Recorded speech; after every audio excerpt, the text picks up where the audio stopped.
We often say that the Lord works in mysterious ways. And on Wednesday afternoon, about 4 o'clock at work, I was behind the parts counter where I said I can see out the front of the dealership, watch the cars on the 85, listen to the motorcycles that come down through there. It's got to be doing 120 some miles an hour. You hear them coming and they're gone. But I was sitting there and I was caught up and I was rearing back in my chair, taking these just a minute. And I noticed a customer out on the lot that was looking at a piece of equipment. And understand, I'm not in sales. I'm in parts, and our salesman that we had there at the time evidently was occupied because this gentleman spent right much time going over his piece of equipment out there on the lot that he was looking at. And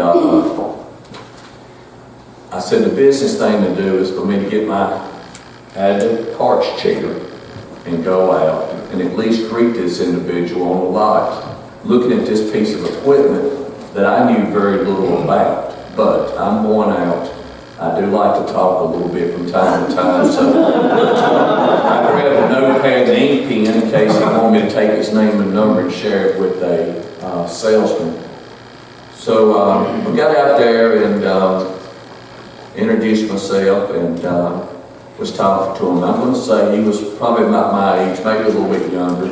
Looked to have a teenage son with him, and they were going over his piece of equipment real good, checking out details and then conversating with him. You know, he taught me some things about this piece of equipment that I wasn't familiar with. And after talking to him a few minutes, I gathered that he was a pretty good size farmer, especially based on the piece of equipment that he was looking at. And to keep the conversation going, I just upped and asked him, I said, how many cows you got? And I knew he was a cattle farmer based on being he was looking at this piece of equipment. And the next thing he said, it floored me a little bit. He quoted something out of the Bible pertaining to David. And he said something, and it caught me off guard to the fact that somebody once asked David how many people you had under him or something like that. And David spoke up and said, well, you know, this and this. And he said, you know, we know how that ended. And in a very nice way, he was telling me that it wasn't none of my business how many cows he had. So I knew at that point he had a bunch of cows. I was not offended by his answer as much as I was maybe startled by it, because I had never been, I've never asked a question and got that reply, let me say that.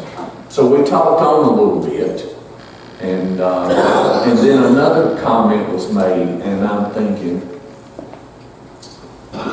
this young man here, I believe he's a brother in the Lord. And I thought, we shared a little more, and I shared with him that for the first time in a little over 50 years, I was not in a hay field this spring because of a situation with Dad's health. And he went on to ask me about what was going on with Dad. And I was able to share with him about what was going on with Mom and Dad both right now. And he asked me their name. And then he said, can I pray for you? And I thought, wow. I just about did get my hind end off of that chair and come out into an area that I'm not even supposed to be in. And he took me by the hand and he prayed a prayer that I won't soon forget. And you remember the little notepad and the ink pen I picked up in case I had to write something down. He got through praying, and I asked him for his name and number, and he gave it to me. And he said, I want you to stay in touch with me about how your mom and dad are doing.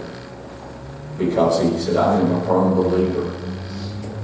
And he said, we're taught as Christians that God can give us. He said, sometimes it's here and sometimes it's on the other side. And I said, yeah, I understand that. And by this time, it's getting close to 5 o'clock, and I got things to do. But I thought, no, I'm going back in the building and clock out. And I'm going, I said, I'll be back out just a minute. And I went by my truck and got me a little blue book. And I took it and shared my little blue book with him. I said, you can read it in the stoplight or read it in the bathroom where you spend the most time at. But my point there is, we never know how the Lord's going to work. He told me, that gentleman looked at me before I left. He said, I think I come here for more than one reason this afternoon. I said, absolutely. And I thanked him. Because so many times, some of you, or maybe all of you agree with me, we fall short when we could just do something as simple as send a card. You know? Or tell somebody you love them, thinking about them, send them a text. We fall short sometimes, if not a lot of times. And I'm so guilty of that. And, but Father, none of y'all call, see if they can release him if they can. I know he has a connection.